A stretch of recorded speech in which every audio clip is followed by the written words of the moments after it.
ಎಲ್ಲರಿಗೂ ನಮಸ್ಕಾರ. ತ್ರಿಪುರಾಂತಕ ಶಿವಾಚಾರ್ಯರು, ತ್ರಿಪುರಾಂತಕ ಜಂಗಮ ಮಠ, ಗುರುಸ್ಥಳ ಧರ್ಮದ ಶೂನ್ಯಪೀಠ, ಸನಾತನ ವೀರಶೈವ ಧರ್ಮದ ಸಂಶೋಧನಾ ಅಧ್ಯಯನ ಕೇಂದ್ರ, ವೀರಶೈವ ಸನಾತನ ಸಂಸ್ಕೃತಿಯ ಪ್ರಸಾರ ಕೇಂದ್ರ, ಬೇಡಜಂಗಮ ಧರ್ಮಪೀಠ ಇತ್ಯಾದಿ ಹೆಸರುಗಳಿಂದ ಕರೀತಿರ್ತಕ್ಕಂಥ ಈ ನಮ್ಮ ಪೀಠದಿಂದ ಇವತ್ತಿನ ಪ್ರವಚನವನ್ನು ಪ್ರಾರಂಭ ಮಾಡೋಣ. ನಾವು ಯಾವತ್ತೇ ಮಾತಾಡಿದರೂ ಕೂಡ ಇದು ನಿಚ್ಚಳವಾಗಿ ಧರ್ಮಪೀಠವಾದ್ದರಿಂದ ಧರ್ಮವನ್ನು ಬಿಟ್ಟು ನಾವು ಯಾವುದನ್ನು ಮಾತಾಡಲಿಕ್ಕೆ ಹೋಗೋದಿಲ್ಲ.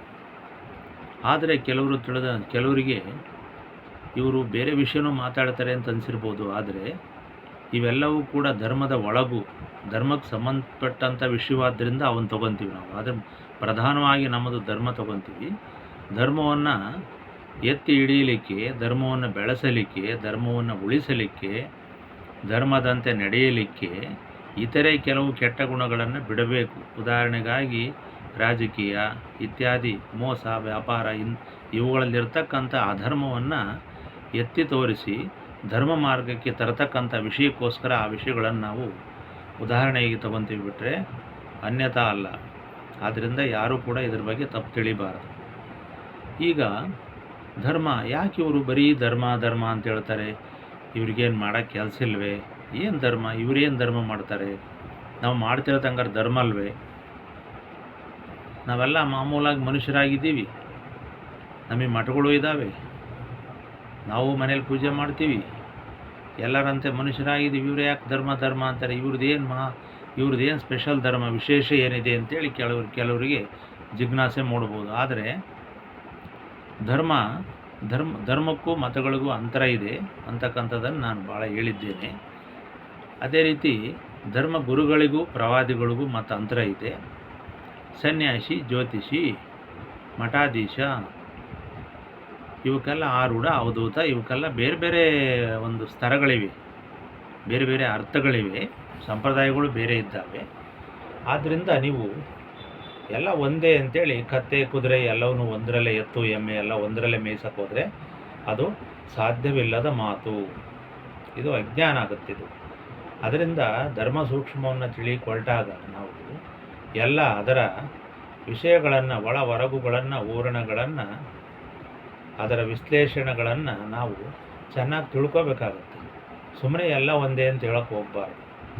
ಈಗ ಉದಾಹರಣೆಗೆ ಕೆಲವರು ಜಾತಿ ಮಠಗಳನ್ನು ಮಾಡಿಕೊಂಡು ನಾವು ಧರ್ಮದ ಮಠ ಅಂತ ಹೇಳ್ತಾರೆ. ಖಂಡಿತವಾಗೂ ಅವು ಧರ್ಮದ ಮಠ ಅಲ್ಲ. ಧರ್ಮದ ಮಠ ಆಗಿದ್ದರೆ ಮೊದಲೇ ಹುಡ್ತಾ ಇದ್ದವು.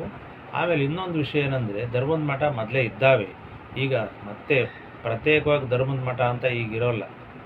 ಮತ್ತು ಅವುಗಳ ವ್ಯಾಪ್ತಿ ಕೂಡ ನಿಮಗೆ ಗೊತ್ತಿದೆ. ಕೇವಲ ಒಂದೇ ಜಾತಿಯವರು ಆ ಮಠಕ್ಕೆ ಹೋಗ್ತಾ ಬರ್ತಾ ಇರ್ತಾರೆ, ಬೇರೆ ಯಾರೂ ಅಲ್ಲಿ ಹೋಗೋದಿಲ್ಲ. ಮತ್ತು ಕೇವಲ ಅವ್ರ ಜಾತಿ ಬಗ್ಗೆ ಮಾತ್ರ ಅಲ್ಲಿ ಒಂದು ವಿಷಯಗಳು ಚರ್ಚೆ ಆಗ್ತವೆ, ಇನ್ನು ಇತರೆ ಜಾತಿಯವರಲ್ಲಿ ಹೋಗೋದಿಲ್ಲ. ಅದರಿಂದ ಅವ್ರಿಗೆ ಗೊತ್ತಿರುತ್ತೆ. ನಾವು ಹೇಳಿದರೆ ಅವ್ರಿಗೆ ಕೋಪ ಬರುತ್ತೆ, ಆದರೆ ಬಂದರೂ ಪರವಾಗಿಲ್ಲ. ನಾವು ಧರ್ಮದ ವ್ಯಾಖ್ಯಾನವನ್ನು ಮಾಡಲಿಕ್ಕೆ ಹೊರಟಾಗ ಇದನ್ನು ನಾವು ಹೇಳಬೇಕಾಗುತ್ತೆ. ಹೀಗಾಗಿ ಇವತ್ತು ಧರ್ಮ ಮತ್ತು ಮತಗಳಿಗೂ ಸಾಕಷ್ಟು ಅಂತರ ಇದ್ದಾವೆ, ಮತ್ತು ಮೂಲ ಧರ್ಮ ಮತ್ತು ಪ್ರವಾದಿಗಳ ಮತಗಳಿಗೂ ಅಂತರ ಇದ್ದಾವೆ ಅಂತೇಳಿ ಪ್ರತಿದಿನ ಹೇಳ್ತಾ ಇದ್ದೇನೆ. ಅದನ್ನು ಮತ್ತೆ ಮತ್ತೆ ಹೇಳ್ತಕ್ಕಂಥದ್ದು ಬೇಡ. ಆದರೆ ಈಗ ಏನಾಗ್ತಾ ಇದೆ ಅಂತಂದರೆ, ಇವೆರಡರ ಅರ್ಥ ಗೊತ್ತಿಲ್ಲದೆ ಇರೋದ್ರಿಂದ ಧರ್ಮವನ್ನು ತುಳಿಲಿಕ್ಕೆ ಹೊರಟಿದ್ದಾರೆ. ಏನು ಧರ್ಮ ಅಂತಂದರೆ, ಸ್ವಾಭಾವಿಕವಾಗಿ ಪ್ರಕೃತಿ ಯಾವ್ಯಾವ ಜೀವಗಳನ್ನು ಹುಟ್ಟಿಸಿದೆಯೋ, ಮೊದಲಿಂದ ಏನು ಸನಾತನ ಕಾಲದಿಂದ ಬಂದಿದೆಯೋ ಆಚಾರ ವಿಚಾರಗಳು, ಹಿರಿಯರ ಕಾಲದಿಂದ ಏನು ಬಂದಿದೆ ಅವಕ್ಕೆಲ್ಲ ಬೆಲೆ ಕೊಡೋದು.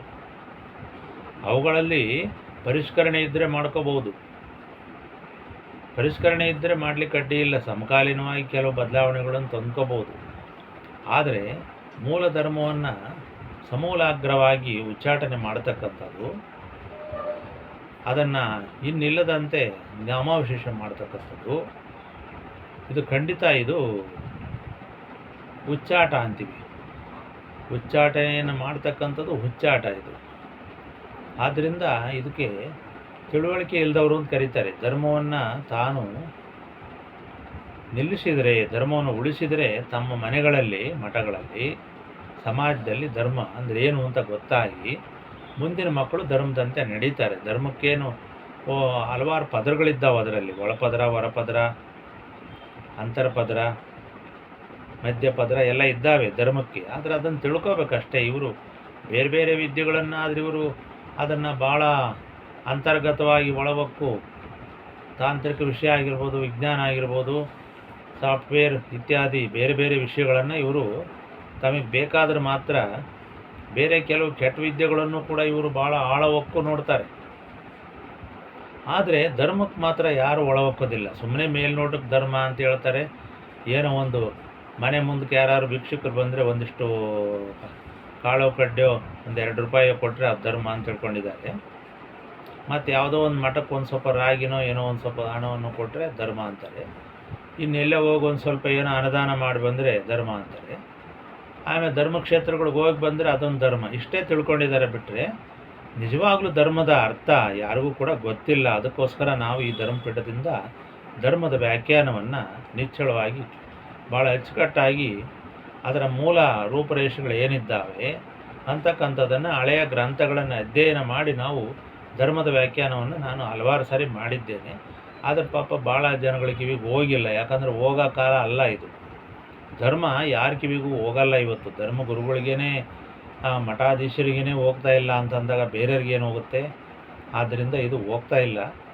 ಬಹಳ ಇದರ ಪ್ರಸಾರವೇ ಭಾಳ ಕಷ್ಟ ಇದೆ. ಆದರೆ ನಾವು ಧರ್ಮವನ್ನು ಬಿಡಬಾರದು ಅಂತಕ್ಕಂಥ ಒಂದು ಪರಂಪರೆಯನ್ನು ಅನುಸರಿಸಿದ್ರಿಂದ ನಮಗಿದು ಅನಿವಾರ್ಯ. ಕೇಳಲಿ ಬಿಡಲಿ ನಾವು ಇದನ್ನು ಈ ಮುಖಾಂತರ ಧ್ವನಿ ತರಂಗಗಳವಾಗಿ ಮಾಡಿಬಿಟ್ರೆ ಮುಂದೆ ಯಾರಾದರೂ ಕೇಳ್ಕೊತಾರೆ. ಇದು ಉಳಿದ್ರೆ ಈ ಮಾಧ್ಯಮದಲ್ಲಿ ನಾನು ಹೇಳಿರ್ತಕ್ಕಂಥ ಧರ್ಮದ ವಾಕ್ಯಗಳು, ಗುರುವಾಕ್ಯಗಳು ಉಳಿದ್ರೆ, ಸನಾತನ ಧರ್ಮದ ದೇವವಾಕ್ಯಗಳು ಉಳಿದಿದ್ದೇ ಆದರೆ ಯಾರಾದರೂ ಕೇಳ್ಕೊತಾರೆ, ಏನೋ ಅನುಕೂಲ ಆಗ್ಬೋದು ಅನ್ನೋ ದೃಷ್ಟಿಯಿಂದ ಮಾಡಿದ್ದೀವಿ. ಬೇರೆ ಇತರವರಂತೆ ಈ ಏನೋ ವಿಡಿಯೋ ಮಾಡಿದರೆ ಏನೋ ಹಣ ಬರುತ್ತೆ ಅಂತಕ್ಕಂಥ ಉದ್ದೇಶ ನಮಗಿಲ್ಲ. ಅದರಿಂದ ಯಾರೋ ಹೇಳ್ತಾ ಇದ್ದ ಮೊನ್ನೆ, ನನಗೇನೋ ಅಷ್ಟು ಲಕ್ಷ ಜನ ನನಗೆ ಇದಾಗ್ಬಿಟ್ಟಿದ್ದಾರೆ, ಚಂದಾದಾರರಾಗಿದ್ದಾರೆ, ನನಗೆ ಸಾಕಷ್ಟು ಅಂತ ಹೇಳ್ತಾ ಇದ್ದ. ಅಂದರೆ ಅವನ ಮನಸ್ಥಿತಿ ಹೇಗಿದೆ ಅಂತಕ್ಕಂಥದ್ದು ಇಲ್ಲಿ ಅರ್ಥವಾಗುತ್ತೆ. ಅಂದರೆ ವಿಡಿಯೋದಲ್ಲಿ ಹಣ ಬಂದರೆ ಸಾಕು, ನಾನು ಏನು ಬೇಕಾದ್ರೂ ಮಾತಾಡ್ತೀನಿ, ಎಲ್ಲರನ್ನೂ ಹಿಡ್ಕೊಂಬಂದು ಹೊಡೆದ್ಬಿಟ್ಟು ಬಸವ ತತ್ವಕ್ಕೆ ಹಚ್ಚಿ ಆಮೇಲೆ ಅವ್ರ ವಿಷಯಕ್ಕೆ ಸಾಯಿಸಬೇಕು ಅಂತಕ್ಕಂಥದ್ದನ್ನು ಕೂಡ ಹೇಳಿದ್ದಾನೆ.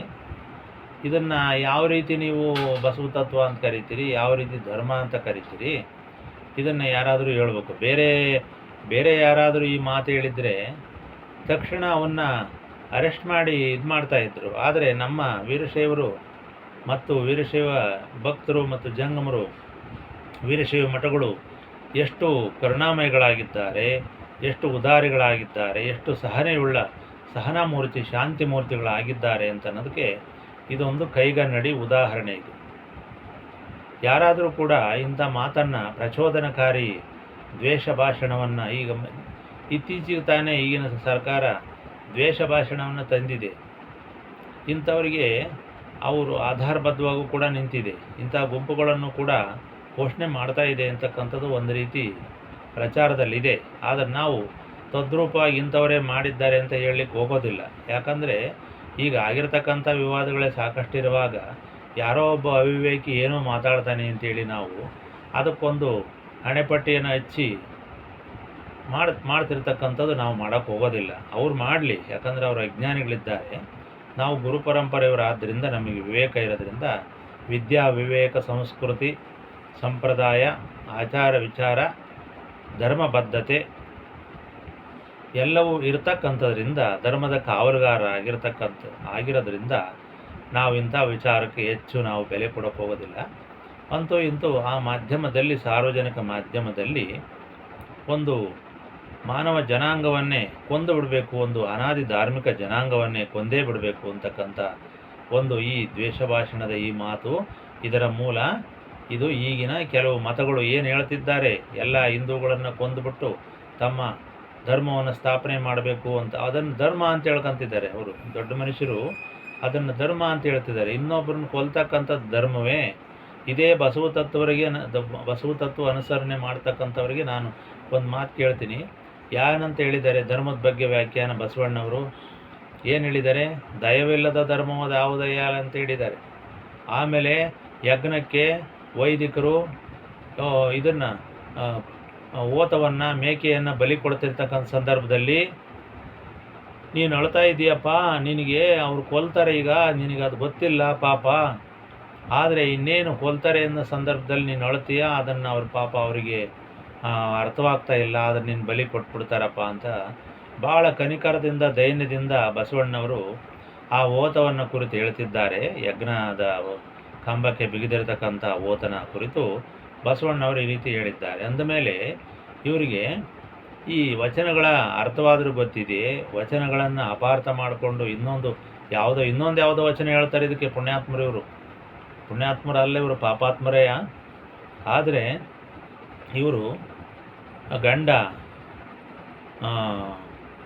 ಯಾವುದೋ ದೈವದ ಭಕ್ತ ಮತ್ತು ಹೆಂಡ್ತಿ ಮಾರಿ ಮಸನೆ ಭಕ್ತ, ಹಂಗೆ ಹಿಂಗೆ ಅಂತೇಳಿ ಏನೇನೋ ಹೇಳ್ತಾರೆ. ಪಾಪ ಅವ್ರಿಗೆ ಅನುಕೂಲ, ಅವ್ರಿಗೆ ಬೇಕಾಗಿರೋದು ಏನಂದರೆ ಎಂಡನೂ ಬೇಕು, ಮಾಂಸನೂ ಬೇಕು, ಎಲ್ಲ ಇನ್ನೊಬ್ರನ್ನ ಕೊಲ್ಲೋದು ಬೇಕು, ಎಲ್ಲ ಕೆಟ್ಟದು ಅಂತ ಏನಾಯ್ತು ಅದೆಲ್ಲ ಬೇಕು, ಆದರೆ ಬಸವ ತತ್ವ ಮಾತ್ರ ಬೇಕು. ಹಿಂಗಿದ್ದಾರೆ ಇವರು, ಹವಾನು ಬೇಕು ಭುವಾನು ಬೇಕು ಅಂತೇಳಿ. ಹೀಗೆ ಇವರು ಯಾರೋ ಒಂದು ವ್ಯಕ್ತಿ ಬೇಕಾಗಿದೆ ಇವರಿಗೆ ಊರ್ಗೋಲಾಗಿ ಇಟ್ಕೊಂಬಿಟ್ಟು ಅಪಪ್ರಚಾರ ಮಾಡಲಿಕ್ಕೆ, ಬೇರೆಯವ್ರನ್ನ ಅಣಿಯಲಿಕ್ಕೆ, ಧರ್ಮವನ್ನು ತುಳಿಲಿಕ್ಕೆ ಯಾರೋ ಒಬ್ಬ ಮಹಾಪುರುಷ ಬೇಕಾಗಿತ್ತು. ಅದು ಬಸವಣ್ಣ ಪಾಪ ಭಾಳ ಉಚಿತವಾಗಿ ಪುಗ್ಸಟ್ಟೆ ಸಿಕ್ಕಿಬಿಟ್ಟಿದ್ದಾನೆ. ಅವನ್ನ ಹಿಗ್ಗ ಮುಗ್ಗ ಎಳೆದಾಡ್ತಾ ಇದ್ದಾರೆ. ಆದರೆ ನಿಜವಾಗಿ ಶರಣರ ಆಶಯ ಏನಿತ್ತು ಅಂತಕ್ಕಂಥದ್ದು ಪಾಪ ಅವ್ರಿಗೆ ಗೊತ್ತಿಲ್ಲ. ಕೇವಲ ಅವರು ಅಹಿಂಸೆಯನ್ನು ನಾವು ಇಡೀ ವಚನಗಳನ್ನು ಸಮಗ್ರ ವಚನ ಸಾಹಿತ್ಯವನ್ನು ಅಧ್ಯಯನ ಮಾಡಿದಾಗ ಅಲ್ಲಿ ನಿಮಗೆ ಸಿಗ್ತಕ್ಕಂಥದ್ದು ಅಹಿಂಸೆ ಒಂದೇ, ಇನ್ನೇನೂ ಅಲ್ಲ. ಜೀವಿಗಳು ಉಳಿಬೇಕು, ಜೀವಗಳಿಗೆ ಹಿಂಸೆ ಕೊಡಬಾರ್ದು, ಶೋಷಣೆ ಮಾಡಬಾರ್ದು ಮತ್ತು ಅಹಿಂಸೆಯನ್ನು ಪಾಲನೆ ಮಾಡಬೇಕು ಅಂತಕ್ಕಂಥದ್ದೇ ಬಸವಣ್ಣನ ಪ್ರಧಾನ ವಚನ ಏನಿದೆ. ಕಳಬೇಡ ಕೊಲಬೇಡ ಅನ್ನೋದು ಒಂದು ವಚನ, ದಯವಿಲ್ಲದ ಧರ್ಮವಾದ ಯಾವುದಯ್ಯ. ಇವೆರಡು ವಚನ ಇಡೀ ಸನಾತನ ಧರ್ಮವನ್ನು ಎತ್ತಿಡಿತಕ್ಕಂಥ ವಚನಗಳು. ಇವುಗಳ ಅರ್ಥ ಪಾಪ ಗೊತ್ತಿಲ್ಲ. ನಾವು ಅಂಥವರಿಗೆ ಕನಿಕರ ತೋರಿಸ್ಬೇಕು ಅಥವಾ ಕೋಪ ಮಾಡ್ಕೋಬೇಕು, ಇನ್ನೇನು ಮಾಡಬೇಕು ಅಂತಕ್ಕಂಥದ್ದು ನಮಗೆ ಅರ್ಥವಾಗ್ತಾ ಇಲ್ಲೀಗ.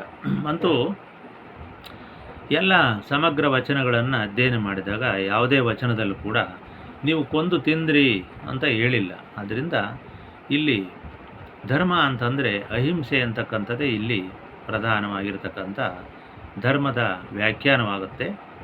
ಆದ್ದರಿಂದ ಸರ್ವಜ್ಞನೂ ಕೂಡ ಇದನ್ನು ಹೇಳಿದ್ದಾನೆ. ಎಲ್ಲ ಸರ್ವಜ್ಞ ಒಬ್ಬನೇ ಅಲ್ಲ, ಸಮಕಾಲೀನವಾಗಿ ಎಲ್ಲ ದಾರ್ಶನಿಕರು, ಗುರುಗಳು, ಹಿರಿಯರು ಹೇಳಿದ್ದಾರೆ. ಎಲ್ಲರಿಗೂ ಗೊತ್ತಾಗುತ್ತೆ ಯಾವುದನ್ನು ಕೊಲ್ಲಬೇಕು, ಯಾವುದನ್ನು ಕೊಲ್ಲಬಾರ್ದು, ಯಾವುದನ್ನು ತಿನ್ನಬೇಕು, ಯಾವುದನ್ನು ತಿನ್ನಬಾರ್ದು ಅನ್ನೋದು ಅದು ವಿವೇಕಕ್ಕೆ ಸಂಬಂಧಪಟ್ಟಿದ್ದು. ಅದೇನು ಯಾವುದೋ ಧರ್ಮಗ್ರಂಥದಲ್ಲಿ ಹೇಳಿ ಇನ್ನೊಬ್ಬರು ಇದನ್ನು ಸಾರ್ಕಂತ ಬರ್ತಕ್ಕಂಥದ್ದಲ್ಲ. ತಿನ್ನೋದು ಅಂತಂದರೆ ಎಲ್ಲ ತಿಂದುಬಿಡೋದೆ, ಏನು ಕಣ್ಣಿಗೆ ಏನು ಕಾಣುತ್ತೆ ಎಲ್ಲ ತಿಂದುಬಿಡೋದಲ್ಲ.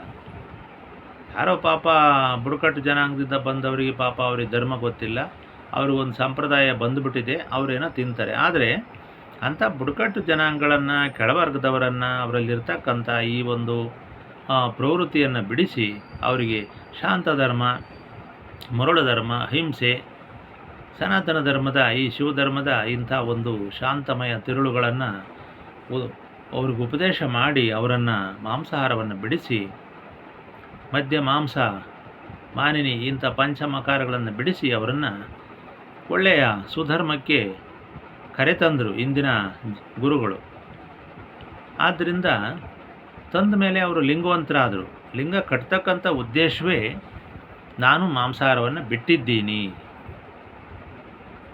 ಮಾಂಸಾಹಾರವನ್ನು ನಾನು ಬಿಟ್ಬಿಟ್ಟಿದ್ದೀನಿ, ನಾನು ಯಾವ ಪ್ರಾಣಿಯನ್ನು ಕೊಲ್ಲೋದಿಲ್ಲ, ನಾನು ಅಹಿಂಸಾ ಮಾರ್ಗಕ್ಕೆ ಬಂದಿದ್ದೀನಿ, ನೀವು ಹೇಳ್ದಂಗೆ ಕೇಳ್ತಾ ಇದ್ದೀನಿ, ನಾನಿನ್ನು ಬೇಟೆ ಆಡೋದಿಲ್ಲ, ಇನ್ನು ಜೂಜಾಡೋದಿಲ್ಲ, ಇನ್ನು ಕಂಡವರ ಸವಾಸವನ್ನು ಮಾಡೋದಿಲ್ಲ, ನಾನು ಸಂಪ್ರದಾಯವನ್ನು ಉಳಿಸ್ಕೊಂಡು ಗುರುಮಾರ್ಗದಲ್ಲಿ ಹೋಗ್ತೀನಿ ಶಿಷ್ಯನಾಗಿ ಅಂತ ಬಂದಾಗ ಅವನಿಗೆ ಲಿಂಗಧಾರಣೆಯನ್ನು ಮಾಡಿ ಅವನು ಲಿಂಗವಂತನಾಗಿ ಮಾಡ್ತಾಯಿದ್ದರು.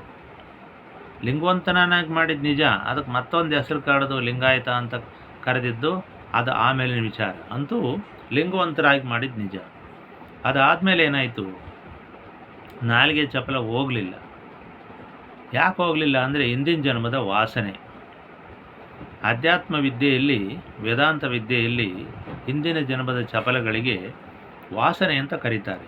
ಯಾವುದನ್ನು ಬಿಡಲಿಕ್ಕೆ ಆಗುವುದಿಲ್ಲವೋ ಮತ್ತೆ ಮತ್ತೆ ನಾಲಿಗೆ ಚಪಲವು ಬರುತ್ತೋ, ಹೇಗೆ ಮನೆಯಲ್ಲಿ ಎಷ್ಟೇ ಅಡುಗೆ ಮಾಡಿದರೂ ಕೂಡ ಹೋಟ್ಲು ತಿಂಡಿ ನೆನೆಸ್ಕೊಂಡು ಓಡೋಗ್ತಾರೋ, ಅಲ್ಲಿ ಕೇಳಿದಷ್ಟು ದುಡ್ಡು ಕೊಟ್ಟು ರೋಗವನ್ನು ಹತ್ತಿಸ್ಕೊಂಡು ಇನ್ನೊಬ್ಬರು ಚೀಪಿದಂಥ ಚಮಚವನ್ನು ಚೀಪಿ ಅಥವಾ ಕೊಳೆ ಅಲ್ಲಿರ್ತಕ್ಕಂಥ ಯಾವುದೇ ನೀವು ಹೋಟ್ಲುಗಳಿಗೆ ನೋಡಿದಾಗ ಅಲ್ಲಿ ಈ ಸ್ವಚ್ಛ ಮಾಡ್ತಕ್ಕಂಥ ವಿಭಾಗಕ್ಕೆ ಹೋಗಿ ನೋಡಬೇಕು. ನೀವು ಯಾವುದೇ ಹೋಟ್ಲಿಗೆ ಹೋಗ್ರಿ, ಯಾವುದೇ ಒಂದು ಭೋಜನಾಲಯಗಳಿಗೆ ಎಲ್ಲೇ ಹೋಗಿ ನೋಡಿರಿ, ಅಥವಾ ಭಾಳ ಜನಗಳಿಗೆ ಅಡುಗೆ ಮಾಡ್ತಕ್ಕಂಥ ಜಾಗಕ್ಕೆ ಹೋಗಿ ನೋಡಿರಿ. ನಿಮ್ಮ ಮನೇಲೇ ಒಂದು ಫಂಕ್ಷನ್ ಮಾಡಿದರೂ ಕೂಡ ಎಷ್ಟು ಮಟ್ಟಿಗೆ ತೊಳಿತಾರೆ, ಎಷ್ಟು ಸ್ವಚ್ಛತೆ ಇರುತ್ತೆ, ಅಲ್ಲಿ ಎಷ್ಟು ತರಕಾರಿ ಚೆನ್ನಾಗಿ ತೊಳಿತಾರೆ, ಪದಾರ್ಥಗಳನ್ನು ಹೇಗೆ ಶುದ್ಧೀಕರಣ ಮಾಡ್ತಾರೆ ಅಂತಕ್ಕಂಥದ್ದು. ಇಲ್ಲೇನು ಸಾಮಾನು ತಂದು ಕೊಟ್ಟರೆ ಮುಗೀತು. ಹೆಂಗೆ ಬೇಕಾ ಹಂಗೆ ಎಡಗೈಲಿ ಬಿಡಿಸಿ ಎತ್ಕೊಂಡು ಬಲಗೈಲಿ ಅದರಲ್ಲಿ ಕೂದಲಿರುತ್ತೋ, ಇನ್ನೊಂದಿರುತ್ತೋ, ಮತ್ತೊಂದಿರುತ್ತೋ, ಧಾನ್ಯಗಳನ್ನು ಸ್ವಚ್ಛ ಮಾಡೋದೇ ಇಲ್ಲ, ತರಕಾರಿಗಳನ್ನು ಸರಿಯಾಗಿ ತೊಳೆಯೋದೇ ಇಲ್ಲ, ಆ ನೀರು ಹೆಂಗಿರುತ್ತೋ, ಪಾತ್ರೆಯೇ ಸರಿಯಾಗಿ ತೊಳೆದಿರೋದಿಲ್ಲ. ಇಂಥ ಒಂದು ಪ್ರಸಂಗಗಳು ಮನೆಗಳಲ್ಲೇ ಫಂಕ್ಷನ್ ಮಾಡಿದಾಗಲೇ ನಡೀತವೆ ಅಂದಮೇಲೆ ಹೋಟ್ಲುಗಳದಂತೂ ಅಯೋಮಯ. ಹೀಗಾಗಿ ಇವತ್ತಿನ ಸ್ವಚ್ಛತೆ ಬಗ್ಗೆ, ಇವತ್ತಿನ ಧರ್ಮದ ಒಂದು ಮೈಲಿಗೆಗಳ ಬಗ್ಗೆ ಹೇಳಲಿಕ್ಕೆ ಸಾಧ್ಯನೇ ಇಲ್ಲ. ಅಷ್ಟೊಂದು ನಿಕೃಷ್ಟವಾಗಿದ್ದಾವೆ. ಅಂಥದ್ರಲ್ಲಿ ಹೋಟ್ಲದಂತೂ ಬಿಡಿ, ಅವರು ಕೂತಿರೋದೇ ಹಣ ಮಾಡಲಿಕ್ಕೆ, ಯಾರಿಗೂ ದಾಸೋಹ ಮಾಡಿ ಉಚಿತವಾಗಿ ಹಸಿವನ್ನು ಇಂಗಿಸಲಿಕ್ಕೆ, ಒಂದು ಜೀವಿಯ ಪ್ರಾಣವನ್ನು ಉಳಿಸಲಿಕ್ಕೆ ಅವರೇನು ಕುಂತಿಲ್ಲ. ಇವೆಲ್ಲ ಕಮರ್ಷಿಯಲ್ ಇದ್ದಾವೆ. ಅದೇ ರೀತಿ ಧರ್ಮವೂ ಕೂಡ ಈಗ ಕಮರ್ಷಿಯಲ್ ಆಗಿದೆ ಅಂತಕ್ಕಂಥದ್ದನ್ನು ಹೇಳ್ತಕ್ಕಂಥದ್ದೇ ಈ ನಮ್ಮ ಧರ್ಮಪೀಠದ ಉದ್ದೇಶ.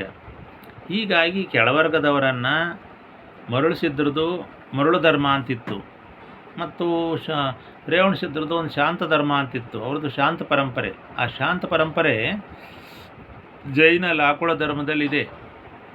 ಲಕುಲೇಶನ್ ಪರಂಪರೆಯಲ್ಲಿ ಆ ಶಾಂತ ಧರ್ಮ ಅಂತಿದೆ. ಅವರ ಗುರು ಶಾಂತಿಮಯ್ಯ, ಶಿವಯೋಗಿ ಶಾಂತಿಮಯ್ಯ ಅಂತ. ಆ ಶಾಂತ ಪರಂಪರೆ ಅಲ್ಲೇ ಬಂದುಬಿಟ್ಟಿದೆ ಅವರಿಗೆ.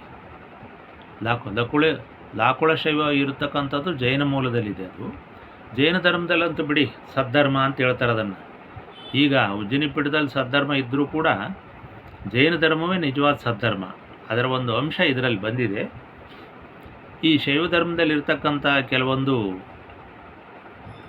ಪರಿಷ್ಕರಣೆ ಆಗದೆ ಉಳಿದಿರ್ತಕ್ಕಂಥ ಶೈವ ಶಾಖೆಗಳಲ್ಲಿರ್ತಕ್ಕಂಥ ಗುಣಗಳನ್ನು ಒಪ್ಪಿಕೊಳ್ಳಲಾರದೆ ಅವ್ರ ಜೊತೇಲಿ ವಾಸ ಮಾಡೋಕ್ಕಾಗ್ದಲೆಯ ಶೈವ ಧರ್ಮದಲ್ಲಿ ಕೆಲವು ಉಗ್ರ ಪಂಥ ಇದ್ದು ಕಾಪಾಲಿಕ ಇದೆ. ಇವತ್ತಿಗೂ ಕೂಡ ಕಾಪಾಲಿಕ ಶೈವ ಧರ್ಮವೇ ಆಗಿದ್ದರೂ ಕೂಡ ಈಗಿನ ಚುಂಚನಗಿರಿ ಏನಿದೆ ಅದು ಕಾಪಾಲಿಕರ ಒಂದು ಜಾಗವಾಗಿತ್ತು. ಕಾಪಾಲಿಕ ನಾಥ ಭೈರವರು ಅಲ್ಲಿ ವಾಸ ಮಾಡ್ತಾಯಿದ್ರು. ಅಲ್ಲಿ ಪಂಚಮಕಾರಗಳ ಒಂದು ಆರಾಧನೆ ಈಗಲೂ ಕೂಡ ಇದೆ. ಎಲ್ಲರೂ ಬಂದಲ್ಲಿ ಯಾರೇನು ಹೋಳಿಗೆ ಮತ್ತು ಬೇಳೆ ಹೋಳಿಗೆ ಮತ್ತು ಪಾಯಸಗಳನ್ನು ಯಾರು ಎಡೆ ಮಾಡ್ಕೊಂಡು ಹೋಗೋದಿಲ್ಲ. ನೀವು ಹೋಗಿ ನೋಡಿ, ಈಗಲೂ ಕೂಡ ಮಾಂಸದ ಎಡೆಯೇ ನಡೆಯುತ್ತೆ. ಉದ್ದಕ್ಕೂ ಟೆಂಟ್ ಹಾಕಿರ್ತಾರೆ. ಎಲ್ಲೂ ಕೂಡ ನಿಮಗೆ ಒಂದು ಕುತ್ಕೊಳ್ಳೋಕೆ ಕೂಡ ಒಂದು ಜಾಗ ಸಿಗೋದಿಲ್ಲ. ಅಷ್ಟು ಉದ್ದಕ್ಕೂ ರಸ್ತೆಯ ಪಕ್ಕದಲ್ಲಿ ನಾನು ಕೂಡ ನೋಡಬೇಕು ಅಂತ ಹೋಗಿದ್ದೆ. ನೋಡಿದಾಗ ನನಗೆಲ್ಲ ಗೊತ್ತಾಯಿತು. ನನಗೆ ಅದು ಯಾಕೋ ಅಸಹ್ಯವೆನಿಸ್ತು. ಪವಿತ್ರ ಕ್ಷೇತ್ರ ಅಂತ ಹೇಳೋದೇನು, ಅಲ್ಲಿ ಮಾಡೋದೇನು ಇರ್ಬೋದು, ಕಾಪಾಲಿಕನೇ ಇರ್ಬೋದು, ಮಾಂಸಾಹಾರಿ ಜನಾಂಗವೇ ಇರ್ಬೋದು. ಆ ಒಂದು ಧರ್ಮಪೀಠ ಅಂತ ಮಾಡ್ಕೊಂಡ್ಮೇಲೆ, ಒಂದು ಮಠ ಅಂತ ಮಾಡ್ಕೊಂಡ್ಮೇಲೆ ಅಲ್ಲಿ ಕೆಲವು ಶಿಷ್ಟಾಚಾರಗಳು ಪಾಲನೆ ಆಗಬೇಕು. ಯಾಕೋ ನನಗೆ ಇಡಿಸ್ಲಿಲ್ಲ. ಇರಲಿ, ಇವತ್ತಿನ ಜನನ ಯಾರೂ ಕೂಡ ಕಂಟ್ರೋಲ್ ಮಾಡೋಕ್ಕಾಗಲ್ಲ, ಅವರವರ ಸಂಪ್ರದಾಯ ಅವ್ರಿಗೆ ಅಂತ ನಾನು ಬಂದುಬಿಟ್ಟೆ. ಯಾಕಂತಂದರೆ ಶೈವದ ಅಲ್ಲಿ ಸೋಮೇಶ್ವರ ದೇವಸ್ಥಾನ ಇದೆ, ಬೇರೆ ಈಶ್ವರ ದೇವಸ್ಥಾನ ಇದೆ, ಭೈರವ ಹೇಗಿದೆ ಅಲ್ಲಿ ಸೋಮೇಶ್ವರ ಇದೆ. ಆದರೆ ಇವರು ಯಾವ ರೀತಿ ಅಂದ್ಕೊಂಡಿದ್ದಾರೋ ಗೊತ್ತಿಲ್ಲ. ನನ್ನ ಅಧ್ಯಯನದ ಪ್ರಕಾರ ಸೋಮೇಶ್ವರ ಲಿಂಗ ಬಂತು ಅಂದರೆ ಅದು ಸೌಮೇಶ್ವರ. ಅದು ಜೈನ ಸಂಪ್ರದಾಯ ಮತ್ತು ವೀರಶೈವ ಸಂಪ್ರದಾಯ. ಈಗಿನ ರಂಭಾಪುರಿ ಪೀಠದ ಸೋಮೇಶ್ವರ ಇದೆಯಲ್ಲ, ಅದು ಸೌಮೇಶ್ವರ, ಅಂದರೆ ಶಾಂತಲಿಂಗ. ಅದು ಅಂದರೆ ಇಂಥ ನಾಥ ಭೈರವರನ್ನು, ಅವರ ಪಂಚಮಕಾರಗಳನ್ನು, ಮಾಂಸ, ಮದ್ಯ, ಮಾಲಿನಿ, ಮತ್ಸ್ಯ, ಇಂಥ ಪಂಚಮಕಾರಗಳನ್ನು ಖಂಡಿಸಿ ಅಲ್ಲಿ ಶಾಂತಿ ಧರ್ಮವನ್ನು ಸ್ಥಾಪನೆ ಮಾಡತಕ್ಕಂಥ ಒಂದು ಪ್ರದೇಶ ಎಲ್ಲಿರುತ್ತೋ, ಎಲ್ಲಿ ಶಾಂತ ಗುರುಗಳು ಪ್ರವೇಶವನ್ನು ಮಾಡಿರ್ತಾರೋ ಅಲ್ಲಿ ಸೋಮೇಶ್ವರ ಲಿಂಗ ಇರುತ್ತೆ. ಅದರ ಅರ್ಥವೇ ಅಲ್ಲಿ ಶಾಂತ ಮಾಡೋದು, ಉಗ್ರ ಪಂಥವನ್ನು ಖಂಡಿಸಿ ಶಾಂತ ಮಾಡ್ತಕ್ಕಂಥದ್ದು. ಇಂಥ ಒಂದು ಸೋಮೇಶ್ವರ ದೇವಸ್ಥಾನ ಅಲ್ಲಿಯೂ ಕೂಡ ಇದೆ. ಅದ್ರ ಪಾಪ ಅವರಿಗೆ ಅರ್ಥ ಆಗಿದೆಯಲ್ವೋ ಗೊತ್ತಿಲ್ಲ, ನಮಗಂತೂ ಅರ್ಥ ಆಗಿದೆ. ಈ ಮಾಧ್ಯಮದ ಮುಖಾಂತರ ನಾನು ಹೇಳ್ತಾ ಇದ್ದೇನೆ, ಈ ವಿಷಯ ತಲುಪಿದರೆ ಅವ್ರಿಗೂ ತಲುಪಲಿ, ಒಳ್ಳೆಯದು. ಆದರೆ ಏನು ಹುಟ್ಟಿದ್ರಿಂದ ಸಾಯೋವರೆಗೂ ಬರೀ ಕಡಿಯುವುದು, ಹೊಡೆಯುವುದು, ದುಡಿಯುವುದು, ಪ್ರಾಣಿಗಳನ್ನು ಕೊಲ್ಲುವುದು, ಹಿಂಸೆ, ಇಷ್ಟು ಇದೇ ಜೀವನ ಆದರೆ ಇನ್ನು ಬೇಸಾಯಕ್ಕೆ, ವ್ಯವಸಾಯಕ್ಕೆ ಏನು ಅರ್ಥ ಇದೆ? ಸಸ್ಯಾಹಾರಕ್ಕೆ ಏನು ಅರ್ಥ ಇದೆ? ಧರ್ಮಕ್ಕೆ ಏನು ಅರ್ಥ ಇದೆ?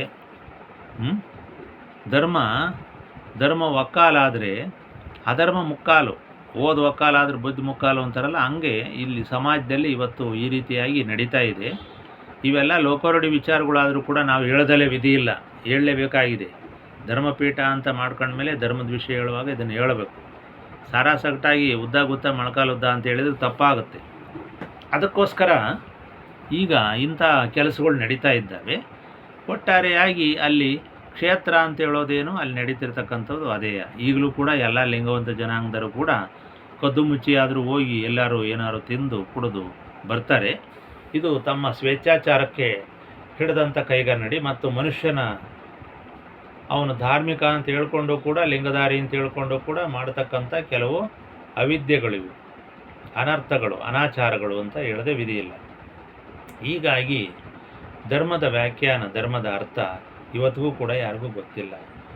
ಶಿವನು ಶಾಂತರೂಪಿ ಆದರೂ ಕೂಡ ಶಿವನ ಶಾಖೆಗಳು ಮಾತ್ರ ಪಾಶುಪತ ಒಂದು ರೀತಿ ಇದ್ದರೆ, ಲಕುಳೀಶ ಒಂದು ರೀತಿ ಇತ್ತು, ಕಾಪಾಲಿಕ ಒಂದು ರೀತಿ ಇತ್ತು, ಕಾಳಮುಖ ಒಂದು ರೀತಿ ಇತ್ತು. ಅದಲ್ಲದೆ ಅಘೋರ, ನಾಥ, ಭೈರವ.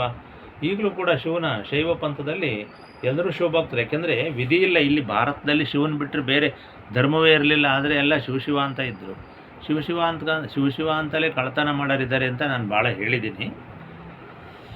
ಸೀಮೆ ತಿಂದು ಶಿವಯೋಗ ಮಾಡಿದವರು ಇದ್ದಾರೆ ಅಂತಲೂ ಹೇಳಿದ್ದೀನಿ. ಅಂದರೆ ಎಲ್ಲ ನಡೀತಾ ಇದ್ದಾವೆ ಇವತ್ತು, ಒಳ್ಳೆಯದು ಕೆಟ್ಟದ್ದು ಎಲ್ಲ ಮಿಕ್ಸ್ ಆಗಿ ಹೋಗ್ತಾ ಇದೆ. ಅಂತೂ ಭಾರತದಲ್ಲಿ ಇಂಥ ಒಂದು ಮಿಶ್ರ ಸಂಪ್ರದಾಯಗಳು ಪರಿಷ್ಕರಣೆ ಆಗಲಿಕ್ಕೋಸ್ಕರ ಜೈನ ಋಷಭನಾಥನ ಪಂಥ, ಬೌದ್ಧ ಇವೆಲ್ಲ ಅದು. ಕೊನೆಗೆ ಬೌದ್ಧ ಅಂತೂ ಈಗ ಏನಾಗಿದೆ ಅಂತ ನಿಮಗೂ ಗೊತ್ತಿದೆ. ಇನ್ನು ಜೈನ ಧರ್ಮದಲ್ಲಿ 2 ಪಂಗಡಾಯಿತು. ಅದರಲ್ಲಿ ಪಾಪ ಮಾಂಸಾಹಾರಕ್ಕೆ ನಿಷೇಧ ಇದೆ. ಇವತ್ತು ನಿಜವಾದ ಧರ್ಮ ಅಂದರೆ ಜೈನ ಧರ್ಮ ಅಂತ ಹೇಳ್ಬೋದು. ಏನು ಲಿಂಗ ಒಂದಿಲ್ಲ ಅಷ್ಟೇ. ಲಿಂಗ ಇಲ್ದಿದ್ರೂ ಕೂಡ ಅವರು ಲಿಂಗವನ್ನು ಉಳಿಸ್ತಾ ಇದ್ದಾರೆ. ಅಂದರೆ ಯಾವುದು ಪ್ರಾಣಿ ಜೀವಧಾರಣೆ ಮಾಡಿ ಯಾವುದು ಬಂದಿದೆಯೋ ಅದು ಲಿಂಗಧಾರಿ ಇದ್ದಂಗೆ, ಲಿಂಗ ಇಲ್ದಿದ್ರೂ. ಈಗ ಲಿಂಗ ಇದ್ದು ಕೂಡ ನಾನು ಲಿಂಗವಂತ ಅಂತ ಹೇಳ್ಕೊಂಡು ಮಾಡಬಾರದು ಮಾಡಿ, ತಿನ್ನಬಾರದು ತಿಂದು, ಆಡಬಾರದ್ದಾಡಿದರೆ ಅವನು ಲಿಂಗಧಾರಿ ಅಲ್ಲ. ನಾನು ಇದನ್ನು ಭಾಳ ಸ್ವಚ್ಛವಾಗಿ ಹೇಳ್ತೀನಿ. ಇಂಥ ವಿಷಯಗಳೇ ಇಲ್ಲಿ ಧರ್ಮಪೀಠದಲ್ಲಿ ಬರ್ತವೆ. ನೀನು ಲಿಂಗಧಾರಿ ಆಗಿದ್ದು ನೆಪ ಮಾತ್ರ ಲಿಂಗ ಕಟ್ಕೊಂಡು ಮಾಡಬಾರದು ಮಾಡಿ, ಕುಡಿಬಾರದು ಕುಡಿದು, ತಿನ್ನಬಾರದು ತಿಂದು, ಕಡಿಬಾರದು ಕಡಿದು, ಪ್ರಾಣಿ ಹಿಂಸೆ ಕೊಟ್ಟರೆ ನೀವು ಖಂಡಿತ ಲಿಂಗಧಾರಿ ಅಲ್ಲ. ಅದಕ್ಕೆ ನೀವು ಅನ್ಫಿಟ್ ಅಂತ. ಅದಕ್ಕೆ ಆದ್ದರಿಂದ ಇಲ್ಲಿ ಲಿಂಗಧಾರಿ ಅಲ್ಲದಿದ್ದರೂ ಕೂಡ ಯಾರು ಸಸ್ಯಾಹಾರವನ್ನು, ಅಹಿಂಸೆಯನ್ನು ಪಾಲನೆ ಮಾಡ್ತಾರೋ ಅವ್ರು ನಿಜವಾಗ್ಲೂ ಲಿಂಗಧಾರಿಗಳಿದ್ದಂಗೆ. ಈಗ ಎಷ್ಟೋ ಜನಗಳು ಸಾಧು ಗೌಡ್ರು, ಸಾಧು ಜೈನರು, ಸಾಧು ಕುರುಬರು, ಕೊನೆ ಪಕ್ಷ ಸಾಧು ಮಾದರು ಅಂತಲೂ ಇದ್ದಾರೆ. ಇದು ಅಧ್ಯಯನದಲ್ಲಿ ಬಂದ್ಬಿಟ್ಟಿದೆ, ನಾನೇನು ಹೇಳ್ತಕ್ಕಂಥ ಮಾತಲ್ಲ. ಈಗ ಕೆಲವೊಂದು ಪದಪ್ರಯೋಗಗಳನ್ನೂ ಕೂಡ ಮಾಡಬಾರ್ದು ಅಂತಲೂ ಈಗ ಏನೇನೋ ತಂದರೆ. ಸಮಾಜದಲ್ಲಿರ್ತಕ್ಕಂಥ ಒಳ್ಳೆಯ ವಿಷಯನೂ ಕೂಡ ಹೇಳಲಿಕ್ಕೂ, ಪದಪ್ರಯೋಗ ಮಾಡಲಿಕ್ಕೂ ಕಷ್ಟ, ಅಂತಹ ಪರಿಸ್ಥಿತಿಗೆ ತಂದಿಟ್ಟಿದ್ದಾರೆ. ಆದರೆ ಮಾಡ್ತಕ್ಕಂಥದ್ದೆಲ್ಲ ಹೀನ ಕೃತ್ಯಗಳು, ಅದು ಬೇರೆ ವಿಷಯ. ಅಂತೂ ಇಲ್ಲಿ ಸಾಧರು ಅಂತಕ್ಕಂಥದಕ್ಕೆ ಸಸ್ಯಾಹಾರಿ, ಸಾತ್ವಿಕ, ಕ್ರೂರಿ ಅಲ್ಲ ಅವನು ಅಂತಕ್ಕಂಥ ಒಂದು ವ್ಯಾಖ್ಯಾನ ಬರುತ್ತೆ. ಹೀಗಾಗಿ ಲಿಂಗವೊಂದರಲ್ಲಿರ್ತಕ್ಕಂಥ ಈಗಿನ ಸಾಧ ಜನಾಂಗ ಏನಿದೆ ಅವರ ಮೂಲಗಳು ಸಾಕಷ್ಟಿದ್ದಾವೆ, ಅವರ ಕುಲಕೊಲಗಳು ಸಾಕಷ್ಟಿದ್ದಾವೆ. ಸುಮಾರು 200-300 ಕುಲಕೊಲಗಳಿದ್ದಾವೆ. ಅದರಲ್ಲಿ ಸಾಧು ಕುರುಬರು ಇದ್ದಾರೆ, ಮತ್ತು ಸಾಧ ಜೈನರು ಕೆಲವರು ಸೇರಿರ್ಬೋದು, ಅದು ಅಧ್ಯಯನಕ್ಕೆ ಸಂಬಂಧಪಟ್ಟ ವಿಷಯ. ಸಾಧ ಮಾದರು ಇದ್ದಾರೆ, ಸಾಧು ಗೌಡ್ರಿದ್ದಾರೆ. ಹೀಗೆ ಬೇರೆ ಬೇರೆ, ಅಂದರೆ ಹಿಂದೆ ಯಾವ್ಯಾವ ಬುಡಕಟ್ಟು ಜನಾಂಗಗಳಿದ್ದು ಅವರೆಲ್ಲರೂ ಕೂಡ ಮಾಂಸಾಹಾರವನ್ನು ಬಿಟ್ಟು ತಾವು ಸಾಧುಗಳಾಗಿ ತಮ್ಮ ಕ್ರೂರತ್ವವನ್ನು, ಒಂದೇ ಏಟಿಗೆ ಕಡಿತಕ್ಕಂಥ ಪ್ರಾಣಿಯನ್ನು ನಿರ್ದಾಕ್ಷಿಣ್ಯವಾಗಿ, ನಿರ್ದಯವಾಗಿ, ಖಂಡತುಂಡವಾಗಿ ಒಂದು ಪ್ರಾಣಿಯನ್ನು ಶಿರಚ್ಛೇದನ ಮಾಡಿ ತಿಂತಾ ಇದ್ರಲ್ಲ, ಅದನ್ನು ಬಿಡಿಸಿ ಸಾಧುವನ್ನಾಗಿ ಮಾಡ್ತಕ್ಕಂಥದ್ದೇ ಈ ಸಾಧು ಧರ್ಮ, ಸದ್ಧರ್ಮ. ಇದು ಜೈನ ಧರ್ಮದ ಒಂದು ಭಾಗ. ಉಜ್ಜಯಿನಿ ಅಂತ ಅನ್ನೋದಕ್ಕೆ ಜೈನಿ, ಜೈನ ಕೇಂದ್ರ ಅದು. ಅಲ್ಲಿ ಜೈನ ಧರ್ಮದ ಎಲ್ಲ ಜೈನ ಅಂದ್ಕೊಳ್ಳಿ. ಮತ್ತು ನೀವು ಅದು ಪ್ರತ್ಯೇಕ ಧರ್ಮ ಅಂತ ಹೇಳಲಿಕ್ಕೆ ಹೋಗಬಾರ್ದು. ಇದು ಬಹಳ ಅಪಾಯಕಾರಿ. ಜೈನ ಅಂದರೆ ಜಿನ ಅಂದರೆ ತನ್ನನ್ನು ತಾನು ಗೆಲ್ಲುವುದು, ತನ್ನ ಗುಣಗಳನ್ನು, ತನ್ನ ದುರ್ಗುಣಗಳನ್ನು, ಅರಿಷಡ್ವರ್ಗಗಳನ್ನು ಗೆಲ್ಲುವುದು ಜಿನ. ಗೆದ್ದ ಅವನು ಒಬ್ಬ ಯೋಗಿಗೆ ಸಮಾನನಾದ, ಪರಿಶುದ್ಧನಾದ ಅನ್ನೋ ಅರ್ಥದಲ್ಲಿ ಜೈನ ಅಂತ ನಾನು ಹೇಳ್ತೇನೆ ವಿನಃ ಜೈನ ಧರ್ಮವೇ ಬೇರೆ, ವೀರಶೈವ ಧರ್ಮ ಬೇರೆ ಅಂತ ನಾನು ಹೇಳುವುದಿಲ್ಲ. ಯಾಕಂದರೆ ನನಗೆ ಗೊತ್ತಿದೆ ಅದ್ರ ಬಗ್ಗೆ ಹೇಗೆ ಮಾತಾಡಬೇಕು ಅನ್ನೋದು ನನಗೆ ಗೊತ್ತಿದೆ, ಅದ್ರ ಸೂಕ್ಷ್ಮೆ. ಅದಕ್ಕೋಸ್ಕರ ನಾನು ಹೇಳ್ತಾ ಇದ್ದೇನೆ. ಹೀಗಾಗಿ ಎಲ್ಲ ಮತ ಪಂಥಗಳಲ್ಲಿ ಇವತ್ತು ಸಾಧು ಧರ್ಮ ಕಾಣ್ತಾ ಇಲ್ಲ, ನಮಗೆ ಲವಲೇಶವೂ ಕಾಣ್ತಾ ಇಲ್ಲ. ಯಾರ್ಯಾರು ಏನೇನು ಮಾಡ್ತಾರೋ ಒಟ್ಟಿನಲ್ಲಿ ಮಾಡಬಾರ್ದು ಮಾಡಿ, ಆಡಬಾರ್ದು ಆಡಿ, ಒಟ್ಟಿನಲ್ಲಿ ಎದುರುಗಡೆ ಬಂದುಬಿಟ್ಟು ಒಂದು ಲಿಂಗ ಹಾಕ್ಕೊಂಡು ಅಥವಾ ಯಾವುದೋ ಒಂದು ಮಠದ ಸ್ವಾಮಿಗಳ ಹತ್ರನೋ ಸೇರಿಕೊಂಡು ಒಂದು ರೀತಿ ನಾಟಕ ಆಡ್ತಾ ಇದ್ದಾರೆ. ಅದು ನಮಗೆ ಬಹಿರಂಗವಾಗಿ ಗೊತ್ತಾಗ್ತಾ ಇದೆ. ಅದನ್ನು ಯಾರು ಬಿಡಿಸ್ಲಿಕ್ಕೆ ಸಾಧ್ಯವಿಲ್ಲ. ಅವ್ರವ್ರ ಮಠದವರು ಈಗೇನು ಮಠ, ನಾನು ಗುರು, ಜಗದ್ಗುರು ಅಂತೇನು ಹೇಳ್ಕೊತಾರೋ ಅವ್ರು ಬಿಡಿಸ್ಕೋಬೇಕಷ್ಟೇ. ಬಿಡಿಸ್ಕೊಳ್ಳಿಲ್ಲ ಅಂದರೆ ಬಿಟ್ಕೊಳ್ಳಿ, ನಮಗೇನು ಅದ್ರ ಬಗ್ಗೆ ಇಲ್ಲ. ನಾನು ಧರ್ಮ ಅಂದರೆ ಏನು ಅಂತ ತಿಳ್ಕೊಂಡೋದ್ರಿಂದ ಧರ್ಮದ ಬಗ್ಗೆ ಮಾತ್ರ ನಾನು ಒಂದು ಪ್ರವಚನವನ್ನು ಮಾಡ್ತಾ ಇದ್ದೇನೆ. ಅಷ್ಟು ಬಿಟ್ಟರೆ ನಮಗೂ ಅವ್ರಿಗೂ ಯಾವುದೇ ಒಂದು ಈ ರೀತಿಯಾಗಿರ್ತಕ್ಕಂಥ ಸಂಬಂಧ ಇಲ್ಲ. ಅಧರ್ಮಗಳ ಮಧ್ಯದ ಸಂಬಂಧ ಭೇದಗಳನ್ನು ಹೇಳ್ತಕ್ಕಂಥ ಒಂದು ಸಂಬಂಧ ನಮಗೂ ಅವ್ರಿಗೂ ಏನೂ ಇಲ್ಲ. ಅದೇನು ಹಂಗೆ ವ್ಯಾಖ್ಯಾನ ಮಾಡಿದ್ದಾರೆ. ಸಾಧು ಗೌಡ್ರಿದ್ದಾರೆ. ಈಗ ಗೌಡ್ರು ಒಕ್ಕಲಿಗರಲ್ಲಿ ಈಗ ಒಕ್ಕಲ್ತನ ಅನ್ನೋದು ಮತ್ತು ಅದು ವ್ಯವಸಾಯ ಕೃಷಿ ಆಯಿತು ಬಿಡಿ. ಒಕ್ಕಲಿಗ ಅಂತಕ್ಕಂಥದ್ದೇನು ಜಾತಿ ಅಲ್ಲ, ಅದೊಂದು ಕಸುಬು. ಹಲವಾರು ಥರ ಒಕ್ಕಲಿಗರಿದ್ದಾರೆ. ಕುಂಚಿಟಿಗೆ ಒಕ್ಕಲಿಗರಿದ್ದಾರೆ, ಕುರುಬರು, ಗೌಡು, ಏನೇನೋ ಸಾಕಷ್ಟು ಇದ್ದಾವೆ ಬಿಡಿ. ಅದು ಸಮಾಜದ ಜನಾಂಗದದ್ದೇನೋ ಅದೊಂದು ಮತ್ತೊಂದು ಸಪ್ರೇಟ್ ವಿಷಯ ಆಗುತ್ತೆ. ಒಟ್ಟಿನಲ್ಲಿ ಸಾಧು ಗೌಡ್ರಿದ್ದಾರೆ, ಸಾಧು ಒಕ್ಕಲಿಗರಿದ್ದಾರೆ, ಸಾಧು ಕುರುಬರಿದ್ದಾರೆ, ಸಾಧು ಜೈನರಿದ್ದಾರೆ, ಸಾಧು ಮಾದರಿದ್ದಾರೆ. ಈ ಜೈನರಲ್ಲಿ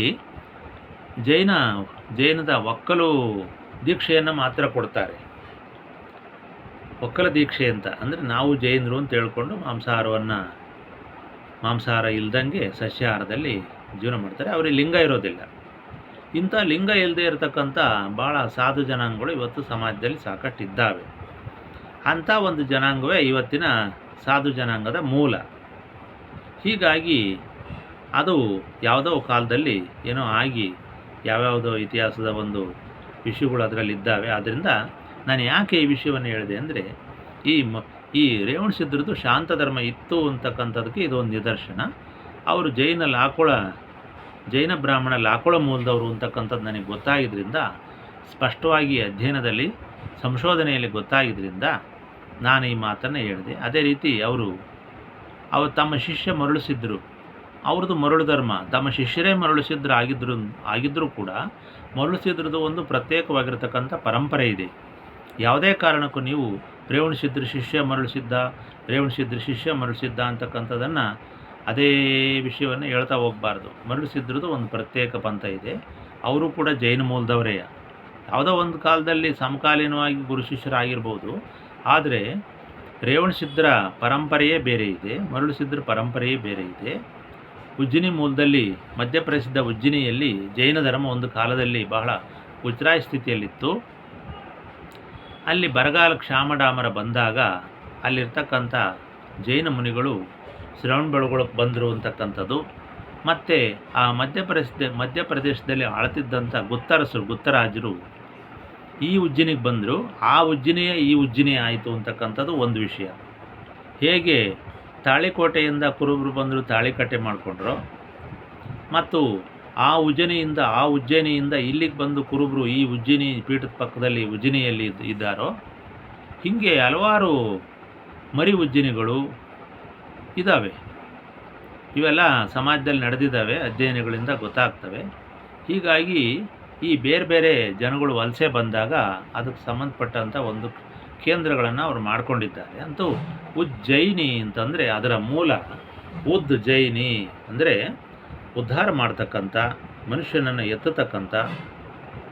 ಈಗ ಎತ್ತು ಅಂತ ನಾವು ಕರಿತೀವಿ ಮನುಷ್ಯನನ್ನು. ಅದು ದುಡಿದು ಅನ್ನವನ್ನು ಕೊಟ್ಟು ಬಡತನವನ್ನು ನೀಗಿಸಿ ಅವನನ್ನು ಬಡತನದಿಂದ ಮೇಲೆ ಎತ್ತುವುದರಿಂದ ಅದನ್ನು ನಾವು ಎತ್ತು ಅಂತ ಕರಿತೀವಿ. ಅದು ನಂದಿ ಬಸವ ಋಷಭ.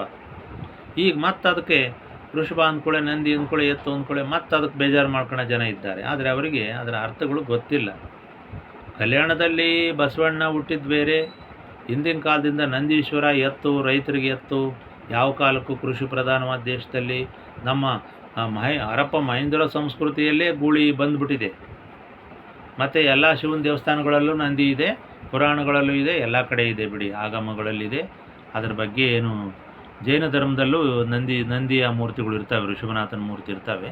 ಒಂದು ಕಡೆ ಋಷಭನಾಥನ ವ್ಯಕ್ತಿ ಮೂರ್ತಿ ಇದ್ದರೆ, ಇನ್ನೊಂದು ಕಡೆ ಹಲವಾರು ಬಸದಿಗಳಲ್ಲಿ ಆ ಒಂದು ನಂದಿ ಮೂರ್ತಿಗಳು ಇರ್ತವೆ. ಈಗ ನಮ್ಮ ಬಳ್ಳಾರಿ ಜಿಲ್ಲೆಯ ಪಂಚಪೀಠದ ಉಜ್ಜಿನಿ ಕ್ಷೇತ್ರದಲ್ಲೂ ಕೂಡ ಒಂದು ನಂದಿ ಇದೆ. ಅದು ಕೂಡ ಏನು ಇವತ್ತು ಸ್ಥಾಪನೆ ಮಾಡಿದ್ದಲ್ಲ. ಅದಕ್ಕೋಸ್ಕರ ಇಂಥ ಸಂಶೋಧನೆಗಳು ನಮ್ಮಲ್ಲಿ ಅಗತ್ಯ ಭಾಳ ಇದ್ದಾವೆ. ಆದ್ದರಿಂದ ವೀರಶೈವ ಧರ್ಮದಲ್ಲೂ ಕೂಡ ಒಂದು ನಂದಿ, ಋಷಭ ಅಂತಕ್ಕಂಥದ್ದು ಒಂದು ಜೈನ ಕೇಂದ್ರ, ಇದರ ಒಂದು ಅಂಶಗಳು ನಮ್ಮಲ್ಲೂ ಕೂಡ ಬಂದವೆ. ರಂಭಾಪುರಿ ಪೀಠದಲ್ಲೂ ಕೂಡ ನಿಮಗೆ ಮುನಿಗಳ ಪರಂಪರೆ ಬಂದಿದೆ. ಜೈನ ಮುನಿಗಳು ಏನಿದ್ರು, ಮುಕ್ತಿ ಮುನಿ, ಸುಮುಕ್ತಿ ಮುನಿ, ರುದ್ರಮುನಿ ಅಂಥವು. ಮತ್ತು ರೇವಣಸಿದ್ಧರ ಶಿಷ್ಯರು ಬ್ರಹ್ಮೇಶ್ವರ ಪಂಡಿತ, ನಾಗರಾಶಿ ಪಂಡಿತ, ಇಂಥ ಪಂಡಿತರುಗಳು ಜೈನ ಪಂಡಿತರುಗಳು ರೇವಣಸಿದ್ಧರ ಶಿಷ್ಯರಾಗಿದ್ದರು ಅಂತೇಳಿ ನಮಗೆ ಶಾಸನಗಳಿಂದಲೂ ಕೂಡ ಗೊತ್ತಾಗ್ತಾ ಇದ್ದಾವೆ. ಇದು ದೊಡ್ಡ ಸಂಶೋಧನೆ. ಸುಮ್ಮನೆ ಎಲ್ಲೋ ನಿಂತ್ಕೊಂಡ್ಬಿಟ್ಟು ನಾನೇನೋ ಮಾಡ್ತಾಯಿದ್ದೀನಿ, ನೀವು ಸನಾತನರು, ನಾವು ಈಗಿನರು, ಹಾಗೆ ಹೀಗೆ ಅಂತ ಮಾತಾಡ್ತಕ್ಕಂಥ ವಿಷಯ ಅಲ್ಲ. ಈಗ ವಿಡಿಯೋವನ್ನು ಮುಂದುವರಿಸೋಣ.